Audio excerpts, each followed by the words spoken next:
Hello everyone, this is Rahul Meena. Welcome you all in this live session of अड्डा 24/7। दोस्तों, कल आप लोगों का डिटेल्ड नोटिफिकेशन जो है देखने को मिल जाएगा, है ना। और आपकी फॉर्म फिलिंग भी मिलनी शुरू हो जाएगी और उसके बाद में फिर 18 अक्टूबर को आपका क्या है, फेज़ 1 का एग्जामिनेशन है, आपके प्रीलिम्स का एग्जामिनेशन है, राइट। अब दोस्तों ये जो टाइम है ना, इसमें यार हम लोग इतना नहीं कर सकते कि हम किसी भी सब्जेक्ट्स के बहुत ज़्यादा डिटेलिंग करें या फिर बहुत ज़्यादा डेप्थ में जाने की कोशिश करें उसके अंदर, है ना, क्योंकि उतना टाइम हमारे पास नहीं है, राइट। जो बच्चे अभी प्रिपरेशन स्टार्ट करेंगे ना, तो ये मान के चलिए आप लोग कि आपके पास अभी इतना सफिशिएंट टाइम नहीं है कि किसी भी टॉपिक के किसी भी चैप्टर के अंदर आप बहुत ज़्यादा डिटेलिंग करें, उसकी बहुत ज़्यादा डीप में स्टडी करें। उतना टाइम आपके पास अभी नहीं बचा है। तो हमारे पास क्या होता है कि एक राइट स्ट्रेटेजी भी रहना चाहिए, है ना, और मतलब एक ऑथेंटिक सोर्स भी होना चाहिए यार, कि प्रॉपर हमें हाँ इस तरह के क्वेश्चंस की प्रैक्टिस करनी है और इसी तरह से मुझे अपने आप को हर एक सब्जेक्ट के लिए प्रिपेयर करना है। तो दोस्तों, सबसे बेहतर ऑप्शन आपके लिए हो जाता है वो प्रीवियस ईयर के क्वेश्चन पेपर। प्रीवियस ईयर के क्वेश्चन पेपर सबसे बेस्ट आपके पास एक सॉल्यूशन होता है। देखो, वैसे तो किसी भी एग्जाम की प्रिपरेशन स्टार्ट करते हैं ना, तो उसमें बेसिक से 4 पिलर्स होते हैं हमारे पास। किसी भी एग्जाम की प्रिपरेशन अगर करनी है और किसी भी एग्जाम को फोड़ना है आपके पास, आपको तो उसके सिर्फ 4 सिंपल पिलर्स होते हैं। कौन कौन सा? सबसे पहला होता है एक सिलेबस। किसी भी एग्जाम की प्रिपरेशन करने के लिए जो बेसिक जो रिक्वायरमेंट है उसकी, वो होता है सिलेबस, की भाई आपको एक प्रॉपर सिलेबस है, उसका सिलेबस कंप्लीट करना पड़ेगा। दूसरा एक पिलर होता है दोस्तों उसका आपका प्रीवियस ईयर के क्वेश्चन पेपर, जो PYQ होते हैं मेनली, है ना। एक थर्ड पिलर आता है इसके बाद में स्टडी प्लान, कि आप लोग एक रियलिस्टिक स्टडी प्लान को बनाइए जिसे आप लंबे टाइम तक फॉलो कर पाए, बेसिकली आपके एग्जामिनेशन तक फॉलो कर पाए। और उसके बाद एक जो आती है दोस्तों, वो होते हैं राइट सोर्सेस, कि कहां से प्रिपरेशन हमें करना चाहिए। ये 4 पिलर्स हैं। तो जिसमें हम लोग आज ये जो सेकंड वाला पिलर है आपका प्रीवियस ईयर के क्वेश्चन पेपर है ना, उसका अपन एनालिसिस मतलब देखने वाले हैं कि क्यों बहुत ज्यादा जरूरी है एक तरह से, है ना, क्यों गेम चेंजर एक साबित होगा आप लोगों के लिए। यार देखो, आप लोग फेज 1 की बात कर लो, फेज 2 की बात कर लो, दोनों ही पार्ट्स में PYQ की बहुत ज्यादा इंपॉर्टेंस है ना। अब फेज 1 हो गया, फेज 2 हो गया, दोनों में आपको पता है कि इसके अंदर तो सिर्फ ऑब्जेक्टिव वाला पार्ट है, इसके अंदर डिस्क्रिप्टिव राइटिंग वाला पार्ट है। तो दोनों के प्रीवियस ईयर के क्वेश्चन पेपर अगर आपको मिल जाते हैं, है ना, तो उसके बेनिफिट्स क्या क्या है हमारे पास में, राइट। तो उसी पर चर्चा करते हैं, फटाफट से मुद्दे पर आते हैं। देखिए, सबसे पहली चीज इसके अंदर ये होती है कि understand the examination pattern, right. कि आपको हर एग्जाम की डिमांड अलग अलग होती है। आप सभी को इतना आइडिया तो होगा कि बैंकिंग सेक्टर के ढेर सारे एग्जामिनेशन होते हैं। उसमें IBPS क्लर्क भी होता है, SBI क्लर्क भी होता है, IBPS PO, SBI PO, उनके मेंस भी होते हैं, प्रीलिम्स भी होते हैं, है ना। हमारे जो बैंक इधर रेगुलेटरी बॉडीज की अगर बात करें दोस्तों, तो नाबार्ड भी होता है, SO भी होता है, RB ग्रेड भी होता है। तो प्रीवियस ईयर के क्वेश्चन पेपर में ना आपको एक आइडिया लग जाता है कि मुझे यार कि किस तरह के क्वेश्चंस की फ्रेमिंग होती है ना। आपको प्रॉपर एग्जामिनेशन पैटर्न समझ में आने लग जाता है वहां पर, राइट। तो पहली चीज तो ये हो गई हमारे पास में। दूसरा जो एक इंपॉर्टेंट पॉइंट बन जाता है दोस्तों, कि आपको क्वेश्चंस का लेवल समझ में आ जाता है, राइट। इसमें कोई क्लरिकल लेवल के क्वेश्चंस नहीं आते, जो जैसे जो बैंकिंग के PO मेंस के एग्जामिनेशन होते हैं, चाहे वो PO मेंस हो गया, SBI PO मेंस की बात कर लो, IBPS PO मेंस की बात कर लो, या फिर RRB PO मेंस की बात कर लो, ठीक है। क्लर्क मेंस भी आप एड ऑन कर सकते हो। तो उस लेवल की चीजें इसके अंदर पूछी जाती है, बहुत ज्यादा हाई लेवल नहीं होता है, राइट, ठीक है। तो वो आइडिया आपको लग जाता है प्रीवियस ईयर के क्वेश्चन पेपर को देखकर, है ना। कई सारे लोग आपको डराते रहते होंगे कि इसमें तो ऐसे लेवल के क्वेश्चंस आते हैं, कैट लेवल की चीजें आती हैं, है ना, बहुत ज्यादा डिफिकल्टी चीजें आती है। ऐसा कुछ नहीं है, ऐसा कुछ भी नहीं है। नॉर्मल चीजें आती है। अगर आपने थोड़ी पढ़ाई कर ली तो आराम से आप लोग जो सेक्शन कट ऑफ को लेकर बच्चे परेशान होते हैं ना, वो तो बिल्कुल आराम से क्रैक कर जाओगे आप लोग। और सेक्शनल कट ऑफ को लेकर कभी भी पढ़ाई मत करिएगा, है ना। कोशिश करना कि मैं 15 से 20 की रेंज में रहूं। क्वांट के अंदर भी कम से कम 15 से 20 की रेंज में मुझे स्कोर करना है किसी भी तरह से। प्रीवियस ईयर का कट ऑफ मत देखना कि 7.5 का कट ऑफ गया था तो मुझे उतना ही पढ़ना है, नहीं। अपने को ओवरऑल भी कट ऑफ निकालना है, तो उसका भी ध्यान रखना है हम लोगों को, है ना। तो ये चीजें होती है हमारे पास दोस्तों, कि आपको लेवल का पता चल जाता है कि रीजनिंग के अंदर क्वेश्चन अगर आए तो उनका लेवल कैसा बन रहा है। क्वांट के अंदर अगर क्वेश्चन आ रहे हैं तो उसमें DI का लेवल कैसा बन रहा है, रीजनिंग पजल का लेवल कैसे बन रहा है, इंग्लिश के अंदर RC किस लेवल की आ रही है, GA के अंदर जो क्वेश्चन की फ्रेमिंग हो रही है वो किस तरह के क्वेश्चन बना रहे हैं, उसमें ऑप्शन जो रख रहे हैं वो किस तरह के रख रहे हैं। तो हर चीज का आपको प्रॉपर जो पता चलता है वो इसी से पता चलता है, ठीक है। उसके अलावा दोस्तों एक चीज और यहां से आपको समझ में आ जाता है कि आप लोग ना ये भी आइडेंटिफाई कर पाते हो प्रॉपरली कि यार मुझे किन टॉपिक्स को अहमियत देनी। पहले देखो, इंपोर्टेंट सब कुछ होता है ना, लेकिन हमें यह जरूर से पता होना चाहिए कि मुझे छोड़ना क्या है। पढ़ने का तो सब बोल रहे हैं कि सब पढ़ लो, लेकिन मुझे छोड़ना क्या है वो भी तो डिसाइड करना पड़ेगा ना, ठीक है। तो इन क्वेश्चन पेपर का एनालिसिस करके ना हमें ये समझ में आ जाता है कि यार मुझे ना किस किस टॉपिक को मैं अभी कुछ टाइम के लिए मैं स्किप कर सकता हूँ। अगर मेरे पास टाइम रहेगा so I can revise this part, ठीक है। अदरवाइज कोई बात नहीं है, मैं इसको जाने दूंगा, ठीक है। तो आप लोग वहां से एक लिस्ट बना लोगे प्रॉपरली कि हर एक सब्जेक्ट के अंदर कि मुझे कौन कौन से टॉपिक्स इसके अंदर करने हैं, इसमें कौन कौन से मुझे टॉपिक्स करने हैं। तो वो आइडिया भी आपको लगता है PYQ के थ्रू ही, ओके उसके अलावा दोस्तों एक पॉइंट और निकल कर आता है यहाँ पर आपके पास में कि आप लोग ना प्रीवियस ईयर के जो क्वेश्चन पेपर होते हैं उनको जब सॉल्व करोगे तो सॉल्व भी उसको ऐसे नहीं करना नॉर्मली सॉल्व कर लिया, नहीं, उनको आप लोग ना टाइमर के साथ सॉल्व करके देखो कि यार अगर मान के चलो आप उस टाइम पर एग्जामिनेशन देते तो क्या आपका एग्जाम निकल पाता, अगर आप इस ईयर में एग्जाम देते हो तो क्या आप निकल पाते, कितना स्कोर कर पाते मेनली आप लोग। तो वहां से आपको अपनी असलियत जो होती है ना एक तरह से अपने का जो बोलते हैं ना आईना समझ में आईना दिख जाता है हमें अपने आप को, ठीक है, तो वो भी ध्यान रखिएगा आप लोग।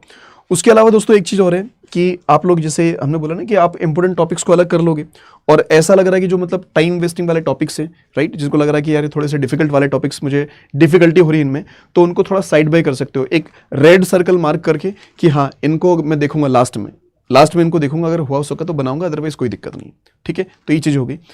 अब इनको यूज़ किस तरह से करना है, ठीक है, अब इनको यूज़ किस तरह से करना है तो देखिएगा, सबसे पहले तो जो पीवाईक्यूज है तो मेरे भाई कितने साल के, सर दिमाग में ये भी तो आना चाहिए सर कितने साल के पीवाईक्यू करना चाहिए। तो दोस्तों देखो ऐसा लिमिटेशन जो है अपनी है ना कम से कम 5 इयर्स है ना, 5 इयर्स, उसमें आपको ट्रेंड समझ में आ जाएगा, 5 साल का लेके चलो समझ में आ जाएगा ट्रेंड, है ना।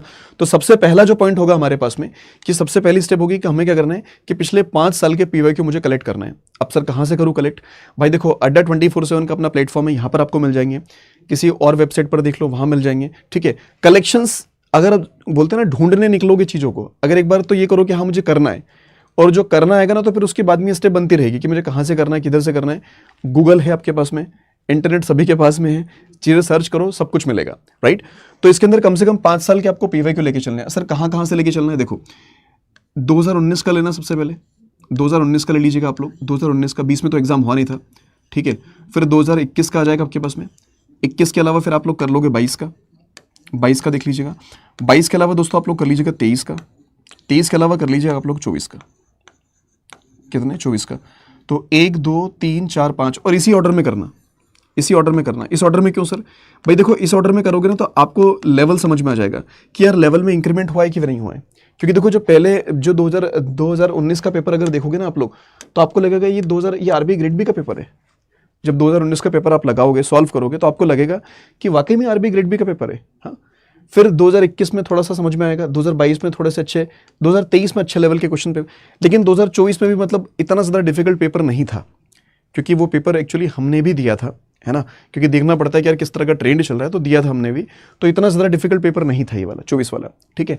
तो ये ट्रेंड है पूरी तरह से, इन 5 साल के पेपर हमें चाहिए रहेंगे मेनली।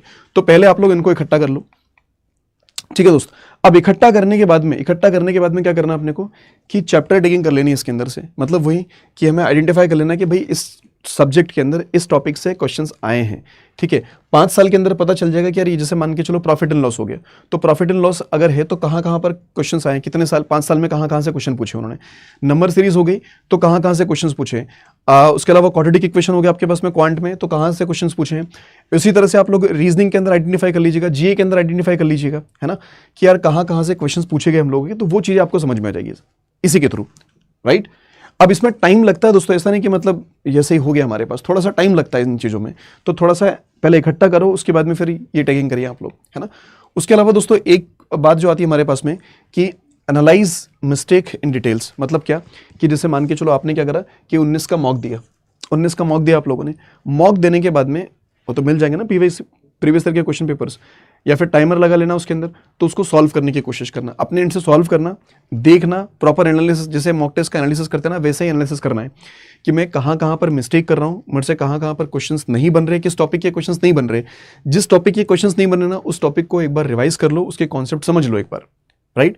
कि यार इस तरह का पैटर्न पूछा गया था, अगर मेरे से वापस पूछ लिया तो क्या करेंगे, तो हमें वो आना चाहिए, है ना। ऐसा हर जगह करना आपने को। हमने क्या करा, 19 के अंदर किया, फिर 20 21 के अंदर किया, 22 के अंदर, 23 के अंदर, 24 के अंदर, हर ईयर के अंदर आपको इसी तरह से प्रॉपर एनालिसिस करना है, ठीक है। और इसके अंदर दोस्तों आपको ये समझ में आ जाएगा मुझे किस पार्ट पर, किस टॉपिक्स पर ज़्यादा फोकस करने की रिक्वायरमेंट में, किसको पहले कंप्लीट कर लूँ, क्योंकि पूरा सिलेबस कंप्लीट करना अभी पॉसिबल नहीं होगा, है ना। पूरा सिलेबस कंप्लीट करना अपने लिए पॉसिबल नहीं होगा। किसी एक पर्टिकुलर चैप्टर को थोड़ा सा और डिटेलिंग के साथ समझना है तो उसके आप लोग जो रिकॉर्डेड लेक्चर्स वगैरह होते हैं वो देख लें, समझ लें उसको और अच्छे से, और फिर उसकी प्रैक्टिस कर लें बढ़िया तरीके से, है ना। तो ये काम आप सब लोगों को करना है, ठीक है। ये ध्यान रखिएगा आप लोग, पीवाईक्यू बहुत ज़्यादा ज़रूरी होते हैं हर एक एग्जामिनेशन के लिए, उतना ही ज़रूरी अपने आरबीआई ग्रेड बी एग्जामिनेशन के लिए भी ज़रूरी है। ठीक है दोस्तों। तो सबसे पहले आप लोगों ने PYQ लगा दिए, तो PYQ में आपको ये समझ में आ जाएगा कि मुझे आखिरकार क्या पढ़ना है ना, मुझे किस तरह से क्या क्या पढ़ना है बेसिकली। वहाँ से आपने सब कुछ आइडिया लगा लिया। थोड़ा सा सिलेबस जो है, थोड़ा सा सिलेबस यार, आप ऐसा नहीं कि बिल्कुल भी कंप्लीट नहीं करेंगे, लेकिन कुछ सिलेबस का जो पार्ट है, जो आपने देखा कि यार ये इंपॉर्टेंट चीज़ें हैं मेरे पास, है ना, उन इंपॉर्टेंट चीज़ों की प्रॉपर अपने लिस्ट बनाई, उसको अपने काम करना शुरू कर दिया, उनको रिवाइज करना शुरू कर दिया। कहीं से भी अगर आप सेल्फ स्टडी कर रहे हो तो यूट्यूब वाले पार्ट से आप लोग उसको अच्छे से रिवाइज करो, प्रॉपरली बढ़िया तरीके से रिवाइज करो। वहाँ से नहीं कर रहे हो तो किसी पेड कोर्स में एनरोल करके आप वहाँ से कंप्लीट कर सकते हो चीज़ों को, है ना, डेप्थ के साथ में बढ़िया तरीके से, तो उनको कंप्लीट कर लो। उसके अलावा दोस्तों आपको काम करना पड़ेगा मॉक टेस्ट के ऊपर। क्या मॉक टेस्ट के ऊपर काम करने का पड़ेगा। ये जो मंथ रहेगा हमारे पास में, कोशिश करेंगे कि जल्दी से ज़्यादा चीज़ें कवर कर पाएँ। और अगले मंथ जो है, अगला मंथ, क्योंकि अपना पेपर 18 को है, ठीक है, तो अगले मंथ में कम से कम 10 तारीख तक आप जा सकते हो, 5 तारीख तक, कि तब तक अच्छे से परफॉर्म करो। लेकिन इस बीच मॉक टेस्ट देते रहना कुछ थोड़ी गैपिंग के ऊपर, उसके बाद तो प्रॉपर मॉक टेस्ट पर आ जाएंगे, है ना। तो मॉक टेस्ट जो है दोस्तों, ये समझ में आता, इससे समझ में आता है कि आप किस तरह का परफॉर्मेंस करने वाले हो एग्जाम में। और जब मॉक टेस्ट दोगे ना, तो वैसे ही देना जैसा रियल एग्जामिनेशन के अंदर देने वाले हो, उसी तरह का एटमॉस्फेयर बना के रखना अपना, ठीक है, सराउंडिंग पूरी तरह से वैसी रखना। एक सिटिंग में पूरा का पूरा मॉक टेस्ट देना है, और मॉक टेस्ट देने के बाद में थोड़ा सा जो भी आप रेस्ट करने चाहो उसके बाद में प्रॉपर उसका एनालिसिस भी करना होता है ना। तो ये सब काम करेगा दोस्तों अच्छे से, क्लियर बात है ना। तो ये चीज़ें हैं कि भाई PYQs, उसके अलावा मॉक टेस्ट और उन मॉक टेस्ट का प्रॉपर एनालिसिस, इन सभी का रिजल्ट क्या निकल कर आता है, इन सभी का रिजल्ट निकल कर आता है दोस्तों सक्सेस वाला पार्ट, है ना। इन सभी का रिजल्ट सक्सेस निकल कर आता है मेनली, ठीक है। इस बात का ध्यान रखें आप सभी लोग, ठीक है। चलिए, RB grade B is tough but not impossible. ये बात बिल्कुल सही है कि RB ग्रेड बी का एग्जामिनेशन दोस्तों टफ तो है ना, क्योंकि यार GA के अंदर आपको 80 क्वेश्चन से 80 क्वेश्चंस आपको 25 मिनट्स मिलते हैं, है ना। तो ये मतलब कोई इतना सिंपल काम नहीं है इसके अंदर, ठीक है, क्लियर। कई सारे बच्चे ऐसे होंगे जो मतलब उन 80 क्वेश्चंस को रीड भी नहीं कर पाएंगे, तो उसके अंदर तो पिकअप आपको करना पड़ेगा। उसके अंदर आप स्क्रीनिंग भी नहीं कर सकते, क्योंकि स्क्रीनिंग करने में 80 क्वेश्चन की स्क्रीनिंग करने में बहुत ज़्यादा टाइम चला जाएगा, फिर सॉल्व कर करोगे उसको, है ना, ठीक है। हाँ, लेकिन क्वांट में वगैरह में, क्वांट में रीजनिंग में कर सकते हो, क्योंकि आपको सिलेक्टिव चीज़ें करनी होती है, सब कुछ नहीं करना है इसके अंदर, है ना। सिलेक्टिव करना हम लोगों को, तो हमसे कोई ईजी क्वेश्चन ना छूट जाए, तो स्क्रीनिंग तो अपने को करना पड़ेगी इसके अंदर। अब जितना भी टाइम आपके पास बचा दोस्तों, जितना भी टाइम ड्यूरेशन बचा है, उसमें आपको ना अपने आप को पूरी तरह से झोंक देना है, अगर आपको वाकई में RB ग्रेड भी क्रैक करना है तो। हम लोग तो दोस्तों इसमें लगे रहेंगे पूरी तरह से। हम लोग यहाँ पर सेशंस भी कर रहे हैं। हम जो है अपनी अगर बात करें तो हम अपना सेशन एक तो सुबह 9 बजे करते हैं यूट्यूब पर फ्री ऑफ कास्ट का, जिसके अंदर DA का डिस्कशन करते हैं। शाम को एक सेशन होता है RB ग्रेड बी का, जिसके अंदर कोशिश करते हैं कि अरिथमेटिक, नंबर सीरीज, क्वाड्रेटिक, ये वाला पार्ट थोड़ा ज़्यादा डिस्कस हो जाए, क्योंकि मॉर्निंग में DA का डिस्कशन हो जाता है हमारे लिए, है ना। तो ये 2 सेशन जो है, सुबह 9 बजे का, शाम को 6 बजे का, दोनों आपको अटेंड करने क्वांट के लिए, क्लियर, ठीक है। अगर फ्री में ही करना चाहे तो इन दोनों सेशंस को आप लोग कर लीजिएगा। इनमें भी हम उसी लेवल का कंटेंट आपको डिलीवर कर रहे हैं जो इस एग्जाम की मेनली डिमांड है, राइट। अब वो बच्चे जिनको लग रहा है कि मुझे पेड कोर्स के थ्रू भी प्रिपरेशन करना चाहिए, क्योंकि फेज 2 भी प्रिपेयर करना है। फेज 2 के अंदर चाहे वो FM का ऑब्जेक्टिव हो, डिस्क्रिप्टिव वाला पार्ट हो, ESI का ऑब्जेक्टिव डिस्क्रिप्टिव वाला पार्ट हो, या फिर इंग्लिश डिस्क्रिप्टिव की बात कर ले, है ना। हर एक पार्ट को अगर कंप्लीट करना है दोस्तों, तो हमें तीनों फेजेस का ध्यान देना है कि प्रीलिम्स हो गया मतलब फेज 1 हो गया, मेंस मतलब फेज 2 हो गया, और इंटरव्यू हो गया, तीनों को क्लियर करना है। तो आप लोग चाहे तो हमारे पेड कोर्स में भी एनरोल कर सकते हैं अपनी प्रिपरेशन को और बेहतर तरीके से करने के लिए। फिलहाल में दोस्तों जो हम लोग का सबसे बेस्ट प्रोडक्ट है बैंकिंग का, बैंक महापिक प्लस, इस पर आपको जो डिस्काउंट है वो 80% का आपको डिस्काउंट मिल जाएगा। साथ साथ ही आपको डबल वैलिडिटी मिल जाएगी, और रेफरल कोड आपको यूज़ करना होगा दोस्तों Y710। ये एक रेफरल कोड है जिसके थ्रू आप मैक्सिमम डिस्काउंट के साथ हमारे पेड कोर्सेज में एनरोल कर सकते हो। बैंक महापिक प्लस में सारे बैंकिंग, रेगुलेटरी बॉडीज, इंश्योरेंस के सारे एग्जामिनेशन है, या तो उसमें एनरोल कर लो, या फिर अगर चाहो कि सर मुझे सिर्फ RB ग्रेड भी करना है, तो उसके लिए भी दोस्तों एक डेडिकेटेड बैच है पर्टिकुलर, उसमें एनरोल कर सकते हो, सफलता बैच है, ठीक है। कैसे एनरोल करना है, लेट मी शो यू, एक बार जरा दिखा देते हैं। तो सबसे पहले आप लोग को विजिट करना होता है अड्डा 24/7 की अपनी वेबसाइट पर, है ना। फर्स्ट लिंक पर क्लिक करना होता है, ऑल कोर्सेज में जाइए, लेफ्ट हैंड साइड को स्क्रॉल डाउन करके रेगुलेटरी बॉडीज इन पर क्लिक करिए। यहाँ पर दोस्तों RB ग्रेड भी नजर आएगा। तो ये रहा हम लोग का सफलता बैच, या तो इसमें एनरोल कर लें, या फिर मल्टीपल एग्जाम्स को टारगेट कर रहे हो तो फिर बैंक महापिक प्लस, बैंक महापिक नहीं, बैंक महापिक प्लस, ठीक है, या फिर सफलता बैच। तो आपको जाना है बाय नाउ पर। यहाँ दोस्तों कूपन कोड आपको एंटर करना पड़ेगा, रेफरल कोड, जो कि Y710 होना चाहिए, Y710, इसको अप्लाई कर दीजिएगा। तो आप देखेंगे काफ़ी कम प्राइसिंग के साथ ये बैच आपको मिल जाएगा, और इसकी प्राइसिंग दोस्तों और भी कम हो जाएगी अगर आपने इस रेफरल कोड के साथ इसमें एनरोल कर लिया। Y710 Y710 है, तो डिस्काउंट आपका 80% का हो जाएगा ऑन एप्लीकेशन ऐप, ठीक है। चलिए, तो आज के लिए हम लोग इतने ही रखते हैं। बाकी अगर किसी भी तरह का आपका डाउट हो, कोई भी क्वेरी हो, तो कमेंट बॉक्स आपके लिए ओपन है, उसमें ज़रूर से आप पूछ सकते हैं। ठीक है, तो दोस्तों मिलते हैं फिर अगले सेशन में। Thank you so much and all the best for your examination. Thank you.